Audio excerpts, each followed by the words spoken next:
ઊંધા ગેસની સમસ્યા કે જેમાં ગેસ ઉપર ચડવાને કારણે હાથમાં ને છાતીમાં દુખાવો થતો હોય અને પેશન્ટને રીતસર એવું લાગે કે હમણાં એટેક આવી જશે કે આ જે છે કોઈ મોટી તકલીફ થશે અથવા તો પેટ ખૂબ જ જે છે એ ભરાઈ જાય અને બેચેની જેવું લાગે, એમાં આયુર્વેદની સારવાર કેટલું ઝડપથી કામ કરે છે અને એનાથી કેટલો જલ્દી ફાયદો થશે એના માટે આજે જે છે એ નરેશભાઈ મારી સાથે છે.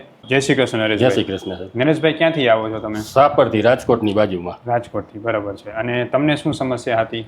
આ બધું પકડાઈ જતી, છાતી એક બાજુની, હાથ આખો ફાટ્યા રાખે, પાછળ વાહો પકડાઈ જાય, આપણને એમ થાય ગમડા અટેક આવી જાય, પેટ ભારે ભારે લાગે, કઈ કામ કરી ના કે શરીરમાં ફૂર્તી નહીં, જીવ બેચેન રહે. આવું કેટલા સમયથી આ સમસ્યા હતી? 4 વર્ષથી.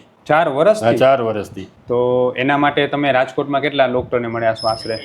કોઈ એમડી રાજકોટમાં બાકી નથી. તમે એમ કહો કે આ સાહેબ સારા છે તો એની પાસે આપણે જાય. હૃદયના ઇકો કરાવ્યા, કાર્ડિયોગ્રામ એટલા કાઢવા, રાત્રે ઇમરજન્સીમાં જાય, કાંઈ ના આવે. અને આ સમસ્યા જે છે આટલા વર્ષથી હતી તો લગભગ તમે કેટલો ખર્ચો કરી નાખ્યો છે દવા વાસે?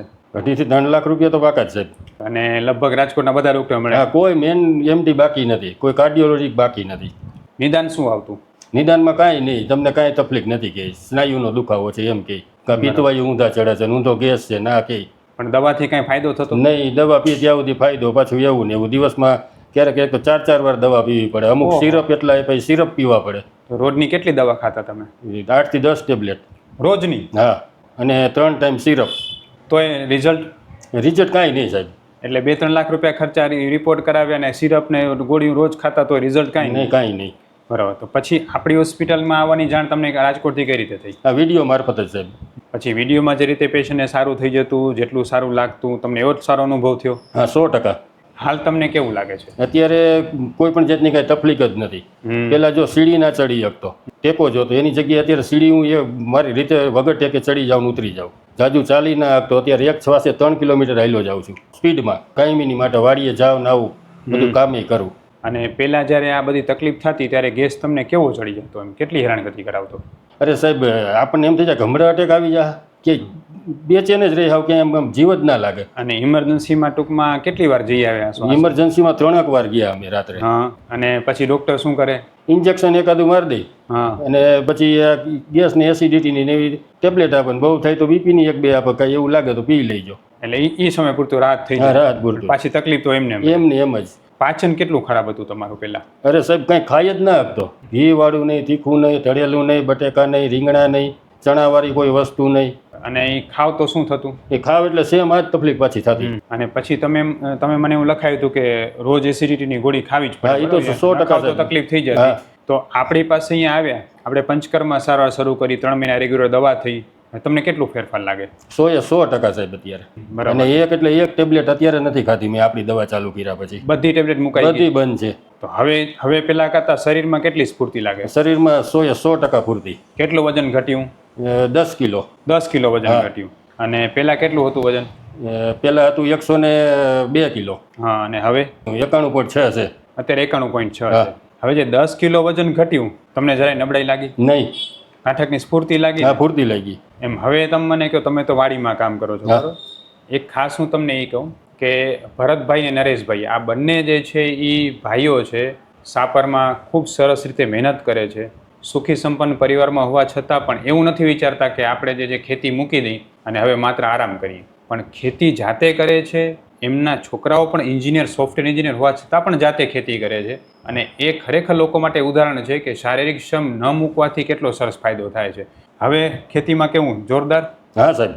હવે પહેલા કરતાં વધારે સારું કામ કરી? સારામાં સારું. હું છે ને હાલીને જાઉં ને હાલીને આવું, બરાબર. વાહન છે, બાઇક છે, કાંઈ ના લઈ જાઉં. કીધું 3 મહિનાથી હાલવાનું ચાલુ કર્યું, પછી આ જ રૂટીન કાયમનો છે મારો. બરાબર. અને હવે જે પાચન પહેલા જેમ તમે વસ્તુ તકલીફ થતી, હવે પાચનની કોઈ તકલીફ નહીં. હવે ઘરનું બધું પચાવી શકતો. અને પચાવવા કરતા પહેલા તો એ છે કે ઘી તો ખાઈ જ ના શકતો હું. બધા ડોક્ટર ના પાડતા કોલેસ્ટ્રોલની તકલીફ છે, તમે ઘી ખાતા નહીં. એની જગ્યાએ શરૂઆતમાં તમે ગાના ઘીનું મને કીધું. આ 3 મહિનાથી સતત હું ઘી ખાઉં છું. રિપોર્ટ બધા નોર્મલ? હા, નોર્મલ. બરાબર. અને ગાયનું ઘી હવે પચાવી શકો? હા. નરેશભાઈ, તમારા જેવા ઘણા બધા એવા પેશન્ટ હશે કે જે લોકોને ઊંધા ગેસને કારણે એમ જ લાગતું કે હવે તો એટેક આવી જ જશે, હેરાન થતા હોય, વારે દવાઓ લેવા છતાં પણ ફરક ન પડતો હોય, એને તમે શું કહેશો? 100% કહું છું. સાહેબને મળો અહીંયા પંચશીલમાં, ગાંધીધામમાં. સાહેબના વિડીયા જોઈ લ્યો, અને એવું લાગે તો મારા નંબર એમાં છે, મને રૂબરૂ મળી શકો તમે. મારા રાજકોટ બાજુના કોઈ એવા પેશન્ટ હોય તો આપણે એને સારી સલાહ આપી, અહીંયા 100% રિઝલ્ટ મળે છે. તમને જે માર્ગદર્શન મળ્યું, પંચકર્મ સારવાર મળી, જેમ કે તમે જે છે કીધું કે મેં રાજકોટમાં લગભગ બધા એમડીને બધા એમડી લગભગ 2-3 લાખનો ખર્ચો કરી નાખ્યો, રિપોર્ટ બધા ECG કાર્ડિયો આ તે બધા રિપોર્ટ બધા બનાવ્યા. રોજની જે છે તમે 3-4 ગોળી ને સિરપ ને બધું પીતા. આપણી સારવારથી 3 મહિનામાં પંચકર્મ સારવારને દવાઓથી જેટલો ફાયદો થયો ક્યાંય ફાયદો થયો ના, ક્યાંય નહીં. એટલી ઝડપથી દવાએ કોઈની લાગુ પડી નહીં. અને આટલું પાચન ક્યારે સુધર્યું છે તમારું? નહીં. હવે તમે રૂટીન પહેલા કેટલી રોટલી જમી શકતા?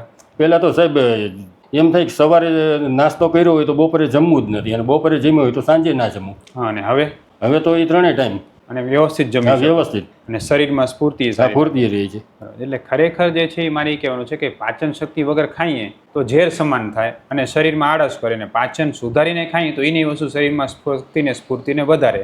પંચકર્મ સારવાર માટે આવતો એમાં તમારે કેવું રહ્યું? એમાં તો સાહેબ 100% રિઝલ્ટ. તમે રાજકોટથી આરામથી આવીને કરાવીને પાછા જઈ શકતા, કોઈ થાક લાગતું? ના, કાંઈ નહીં. બરાબર. શરીરમાં સ્ફૂર્તિ વધતી. ફૂર્તિ વધતી. જે આપણી પંચકર્મની પદ્ધતિ છે ને એ આખી અલગ જ છે બધે કરતા. હા, સાદી, સિમ્પલ ને સોબર.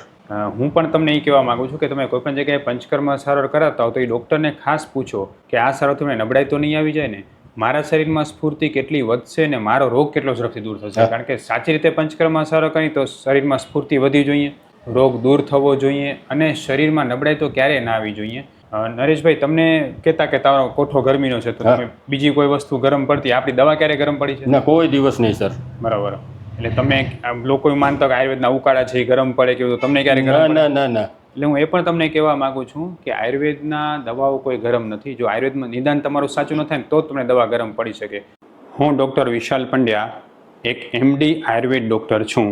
મેં મારો 10 વર્ષ સુધીનો MD આયુર્વેદનો અભ્યાસ જામનગરની વિશ્વ પ્રસિદ્ધ આયુર્વેદ કોલેજમાંથી કરેલો છે. 2011થી ગાંધીધામ કચ્છ ખાતે NABH માન્યતા પ્રાપ્ત પંચકર્મ આયુર્વેદ હોસ્પિટલ ચલાવું છું. અમે લોકોએ આયુર્વેદ સારવારથી હજારો દર્દીને સાજા કર્યા છે. તેના વિડીયો રિવ્યૂ અમારા આ જ ફેસબુક, ઇન્સ્ટાગ્રામ કે YouTube ચેનલ ઉપર છે, જે જરૂર જોવા અને જાણો કે કેવા જૂના રોગો કેટલા ઝડપથી સાજા થયા છે.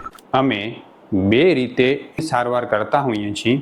સૌથી પહેલાં તો કચ્છ કે એની આસપાસના દર્દીઓએ હોસ્પિટલમાં રૂબરૂ બતાવવા માટે આવવું, અને બીજું કચ્છથી દૂર રહેતા દર્દીઓ માટે ઘર બેઠા ઓનલાઈન દવા પણ મંગાવી શકે છે. વધુ માહિતી માટે નીચેના નંબર ઉપર હાય લખીને વોટ્સએપ કરો એટલે તમને ફીસ કેટલી છે, કોર્સ કેટલો કરવો પડશે વગેરે માહિતી વોટ્સએપમાં મોકલી આપશું.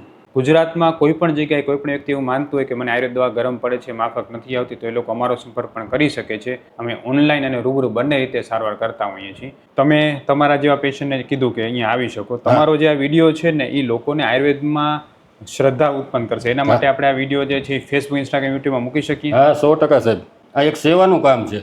દવા તો બધેથી માણસો લેતા હોય છે, ફરક પડે એ મહત્વનું છે ને. ખૂબ ખૂબ ધન્યવાદ. જય શ્રી કૃષ્ણ. જય શ્રી કૃષ્ણ સાહેબ.